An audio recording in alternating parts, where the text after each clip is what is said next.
안녕하십니까. 엑스텐 정규방송 시간입니다. 벌써 또 주 중반이 넘었습니다. 시간이 참 빨리 가는 것 같습니다. 날씨도 아침 저녁으로 많이 쌀쌀해졌고요. 그래서 건강 유의하시기 바랍니다. 어제 아이언큐 말씀드렸었는데요. 요즘에 또 양자 컴퓨팅이 많은 관심사로 떠오르는 것 같습니다. 그래서 어떻게 하면 양자 컴퓨팅에 투자할 수가 있는지 해서 말씀을 좀 드리겠고요. 그다음에 엔비디아하고 인텔의 투자가 있었습니다. 그래서 그 투자 목적이 과연 뭐였는지 한번 되짚어 보겠고요. 그다음에 최근에 이제 맥세븐 주식들이 많이 올라오고 있죠. 그래서 애널리스트들이 목표가를 과연 어떻게 지금 향하고 있는지 그런 것도 함께 알아보도록 하겠습니다. 시장 먼저 보겠습니다. 2일 연속 지금 하락세를 탔습니다. 음봉을 만들었고요. 그래서 일단은 요 1% 정도 더 내려오면은 여기 AV 합선에 이제 터치를 하게 됩니다. 그래서 이때도 한번 터치해줬고, 이때도 한번 터치해줬고, 그래서 요번에도 뭐 내일이나 모레쯤 한번 터치를 해주지 않을까, 뭐 이렇게 기대는 해보는데, 이 정도 오면은 다시 좀 물량을 잡아야 되는 그런 분위기가 아닌가 이렇게 생각해 봅니다. 그리고 어제도 보면은 그로스 스탁 쪽이 조금 많이 밀렸다 이렇게 볼 수 있겠습니다. 자, 저희 스윙 트레이딩 포트폴리오죠. 페이팔입니다. 현재 67불 52센트가 저희의 진입 단가고요. 2차 진입은 59불이 되면은 2차 진입을 한다 기다리고 있고, 상승은 아마 200일선 넘는 선까지 꾹 기다리고 있도록 하겠습니다. 그 다음에 세일즈포스 두 번째 종목이었습니다. 단가가 246불 31센트. 그래서 지금 거의 저희 매매수 단가 이제 와 있고요. 어제도 보면은 이제 이렇게 도지 캔들이 발현을 했어요. 그래서 아직은 시장은 방향을 못 잡고 있다. 그렇지만 이제부터는 조금 상승에 조져둬야 되지 않는가 하는 기대를 걸어봅니다. 왜냐하면 저는 특히 이때 거래가 많이 실리면서 이 망치형 캔들이죠. 이게 이루어졌다는 게 이제는 바닥에서 잡을 사람은 다 잡았다 이렇게 볼 수 있겠습니다. 그 선을 지키는 때까지는 괜찮고요. 그래서 저는 한 230불 선까지 다시 밀리면은 거기서 한 5% 정도 추가한다고 말씀을 드렸고요. 현재 로스컷은 225불에 걸려 있습니다. 자, 어제 IOQ 말씀드렸죠. 뭐 최고치 영신했고, 사실은 저희는 여기서 좀 팔았습니다. 그랬더니 거기서부터도 한 40%더 올라온 상황이 됐는데요.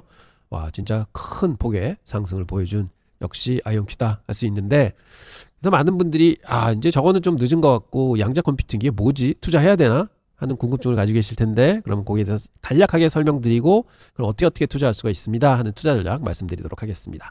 자, 구글 먼저 보시죠. 저는 이제 좀 막장에 가면은 이제 구글 투자하십시오 하고 말씀을 드릴 텐데, 구글은 진짜 탄탄하게 많이 올라왔습니다.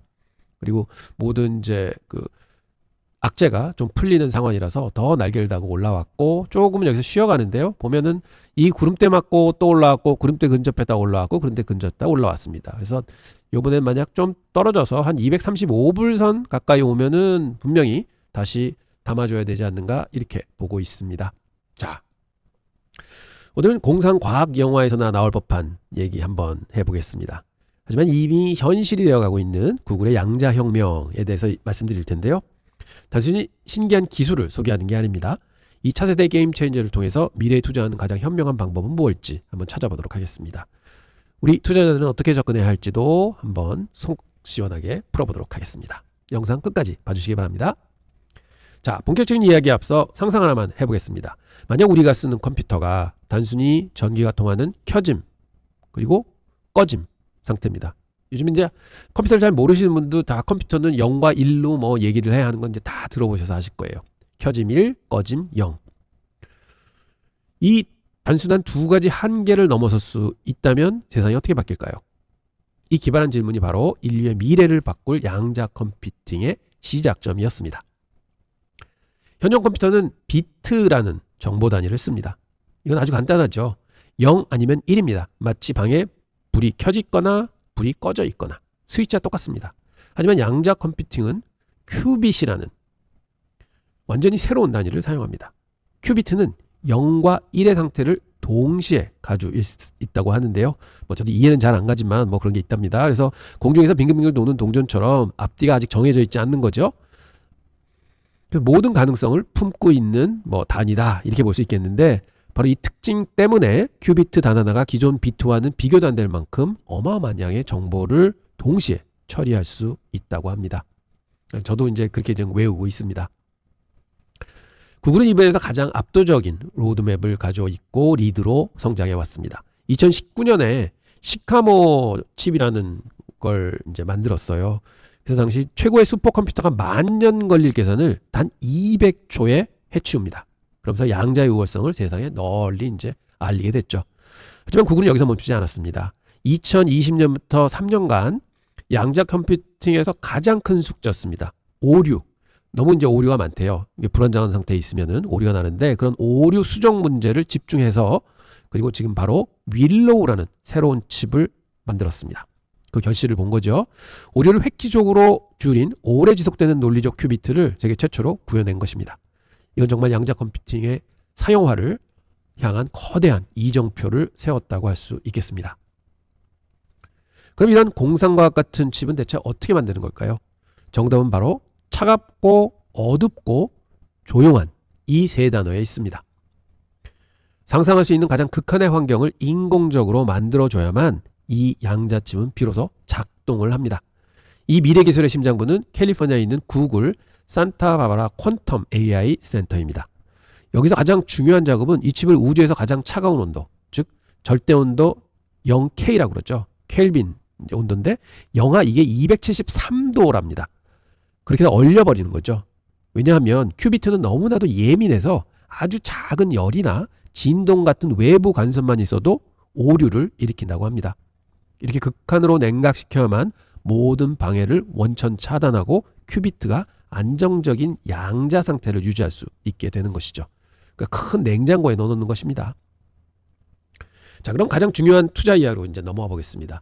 양자는 대충 이 정도만 아시면 그런 게 양자구나. 그래 뭐 과학자들이 알아서 하겠지. 우리는 이제 미래를 향해서 어떻게 투자를 할지 방법을 찾아봐야 합니다. 자, 세 가지로 크게 나눌 수가 있을 것 같은데요. 첫 번째는 대박 아니면 쪽박길입니다. 순수 양자 기업, 즉 양자에만 투자하는 기업에 하는 거죠. 투자하는 거죠. 이걸 하이리스크 전략이라고 합니다. 그다음에 두 번째는 전쟁터에서 무기를 대며 돈을 버는 장비, 소재 공급사에 대해 투자를 하는 겁니다. 이게 미디엄 리스크입니다.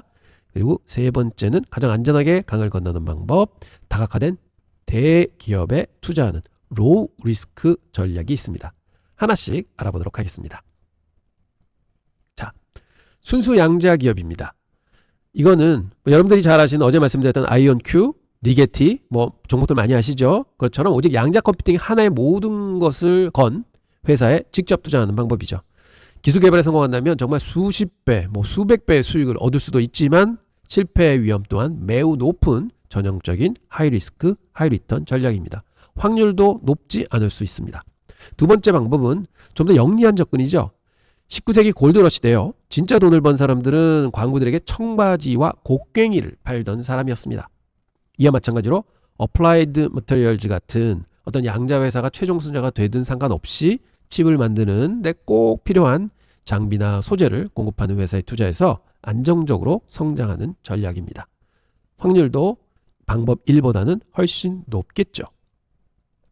자, 마지막 세 번째입니다. 그리고 제가 가장 선호하는 안정적인 베팅입니다. 바로 구글입니다. 즉 알파벳에 투자하는 것입니다. 구글의 양자 컴퓨팅 팀은 아더배츠라는 미래 사업부에 속해 있습니다.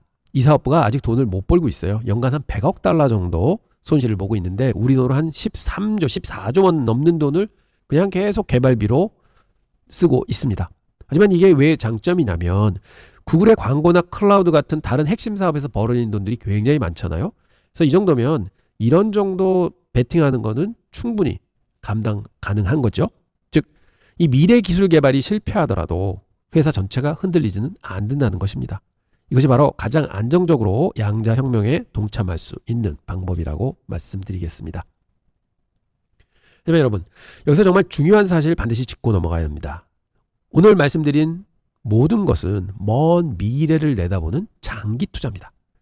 양자 컴퓨터가 스마트폰처럼 우리 일상에 쓰이기까지는요, 즉 상업적 이용까지는 아직 수년이 더 남았습니다. 그래서 이건 절대 단기간에 대박을 노리는 투자가 아니라는 점이죠. 근데 최근에 아이온큐가 사실은 한 달 만에 2배를 올라줬다. 그래서 꼭 양자 컴퓨팅이 저렇게 급등을 불러주는 요인이라고 생각하신다면 그거는 이게 아닌 것 같습니다. 그래서 좀 더 길게 보시고 여러분들이 생각하시는 기업에 투자하시는 게 정석이 아닌가 이렇게 생각해 봅니다. 그래서 저는 진짜 구글을 말씀드리는 게 결국은 양자가 상향되고 성공을 하면은 구글도 거기에 대해서 굉장한 혜택을 받을 거다. 그렇지만 그게 실패하더라도 결국 구글은 다른 비즈니스가 있기 때문에 큰 타격은 안 받을 거다. 그러니까 로우 리스크, 미디움 리턴 이렇게 볼 수 있을 것 같습니다.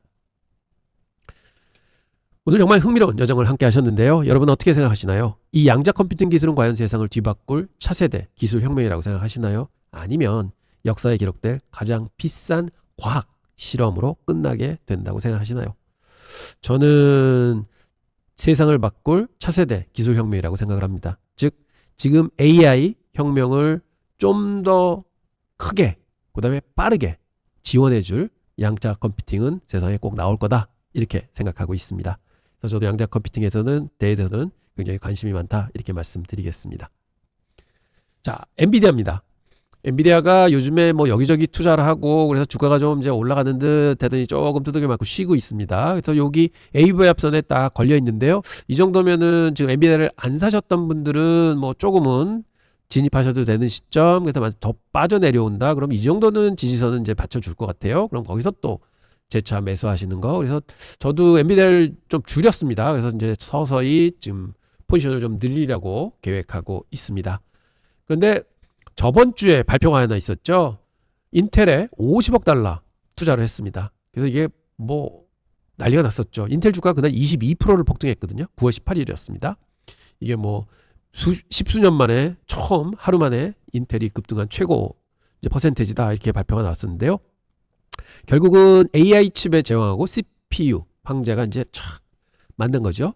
그래서 이 동맹은 되게 멋있다 했는데 엔비디아가 왜 저런 투자를 했을까 하고 이제 자료들을 찾아보고 하니까 이유가 있더라고요. 한번 살펴보도록 하겠습니다. 먼저 이 50억 달러의 악수 뒤에 숨겨진 돈의 흐름부터 말씀드리겠습니다.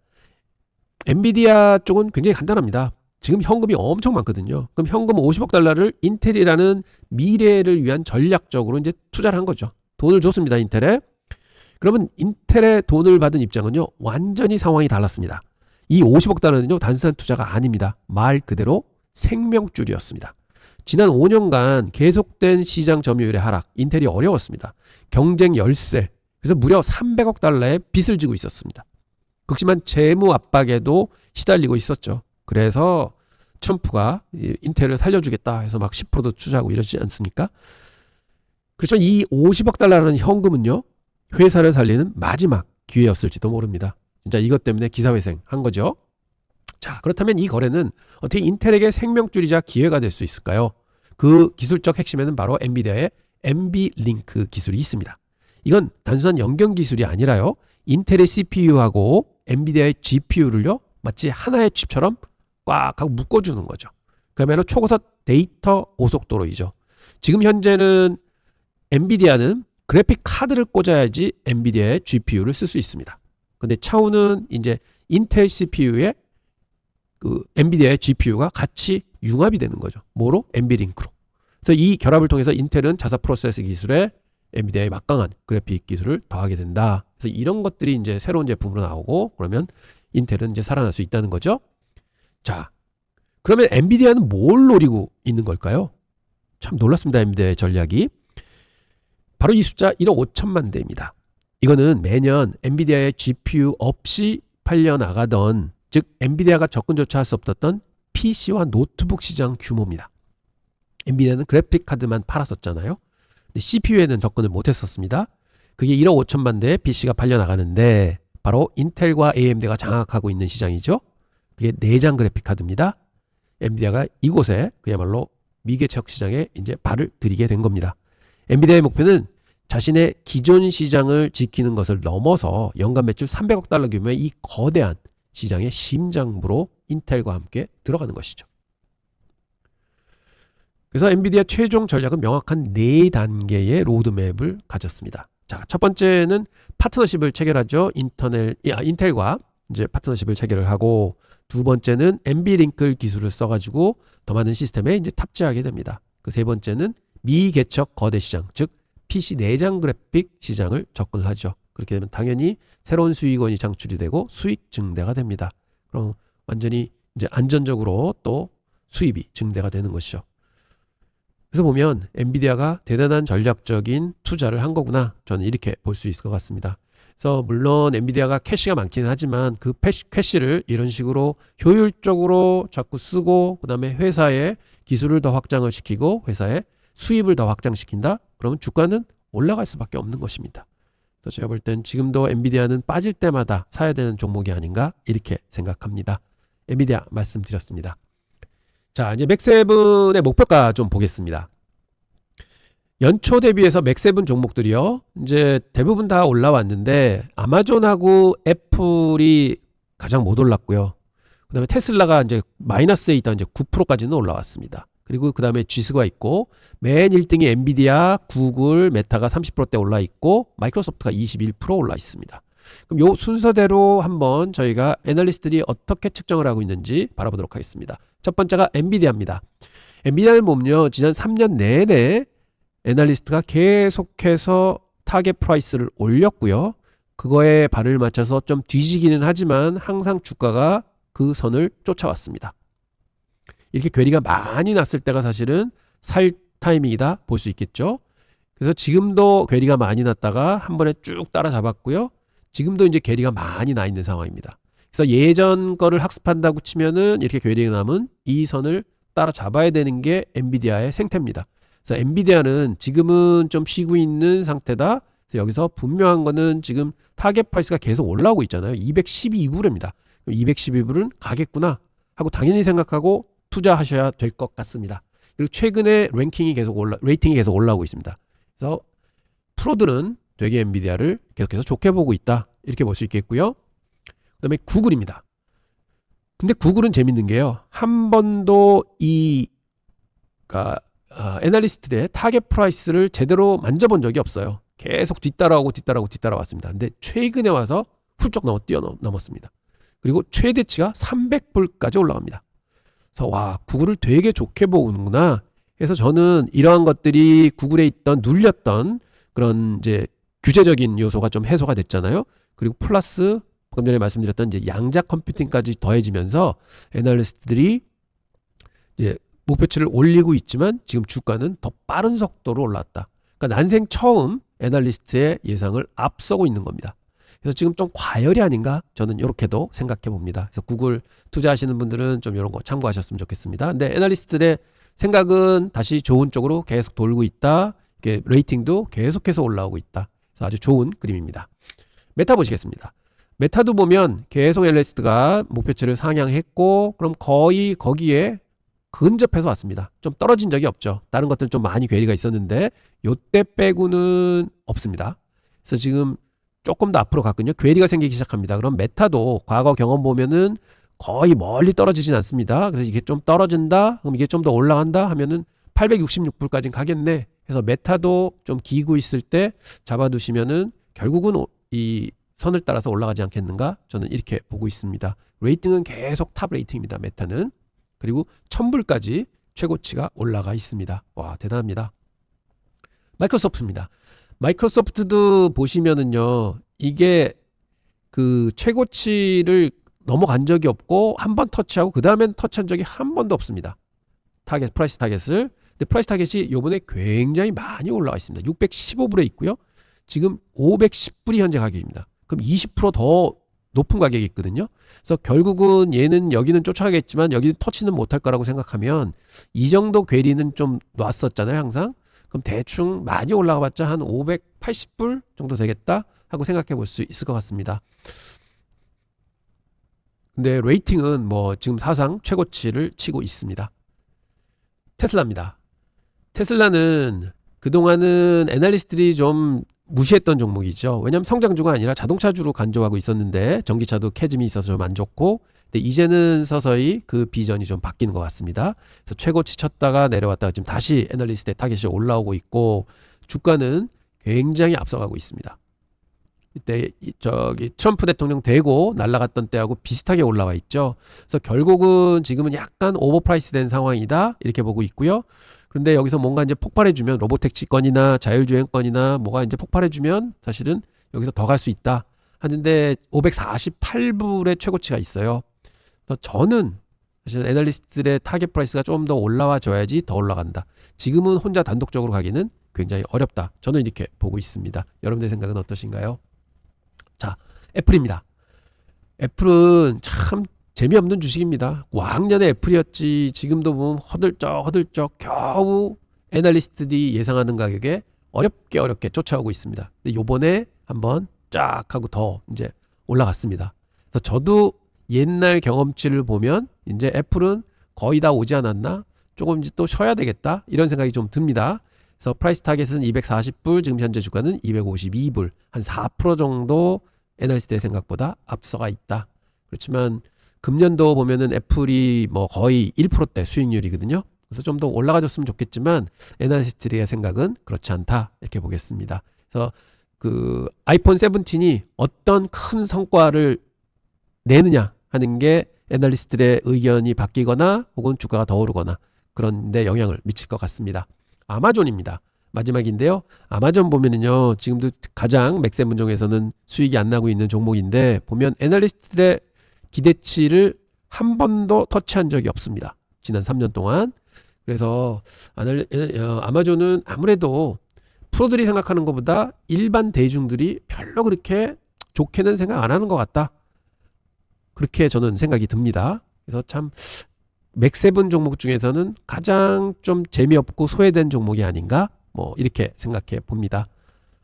그래서 저는 그래서 한번은 요번에는 이걸 한번 좀 터치해 주지 않을까 하고 기대는 해봅니다. 왜냐하면 레이팅이 계속 좀 올라오고 있어요. 그래서 좀 한번은 백세븐 중에서 제일 꼴찌 주시기 때문에 좀 산다 그러면 단기적으로는 좀 올라가 주지 않을까 이렇게 또 기대할 수 있을 것 같습니다. 자, 그리고 이제 두 종목 더 있는데요. 저희 스윙 트레이닝 하는 종목이죠. 세일즈포스입니다. 보시면 세일즈포스도 애널리스트의 그 예상치에 근접은 몇 번 했었습니다. 그런데 요번만은 굉장히 괴리가 많이 나 있습니다. 애널리스트가 생각하는 가격은 334불인데요. 현재 세일즈포스가 245불에 있어요. 정말치 36%나 떨어져 있습니다. 그래서 저는 지금 이게 뭔가 얘기하는 것 같다. 좀 시장에서 조금만 수급만 풀려주면은 좀 올라가지 않을까. 저는 이렇게 기대해 봅니다. 이 애널리스트 웨이팅도 굉장히 올라왔습니다. 1년 내내 올랐습니다. 그런 거 보면 펀더멘탈은 좋구나. 단지 가격이 낮아져 있다. 이렇게 볼 수 있겠습니다.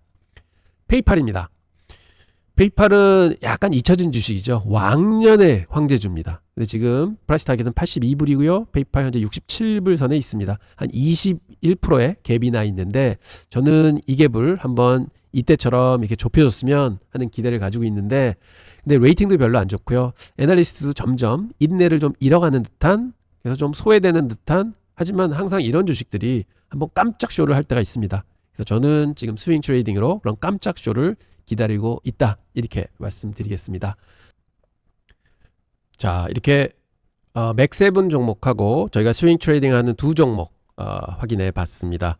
가끔 이렇게 시장에서 과연 애널리스트들은 이 주식을 얼마의 적정 가격으로 매기고 있느냐, 최고 가격은 얼마냐, 그리고 과거에 그 적정 가격이 어떻게 움직여 왔고 그 다음에 주가는 그 적정 가격을 두고 어떻게 반응하면서 흘러왔는가 하는 걸 한번 이제 살펴보시면은요 굉장히 힌트가 많이 나올 때가 있습니다. 괴리가 넓어졌다, 그럼 괴리가 좁아지겠다, 혹은 괴리를 넘어갔다, 그럼 그것도 내려오겠다 하는 게 이제 과거에 반복이 됐던 이제 패턴들이 각 종목마다 조금 특징이 있습니다. 그런 걸 좀 파악하셔서 매매를 하실 때 이 참고를 하신다 그러면 매매가 훨씬 원활하게 되시지 않을까 이렇게 생각해 봅니다. 그래서 한번 오늘 쭉 둘러봤고요.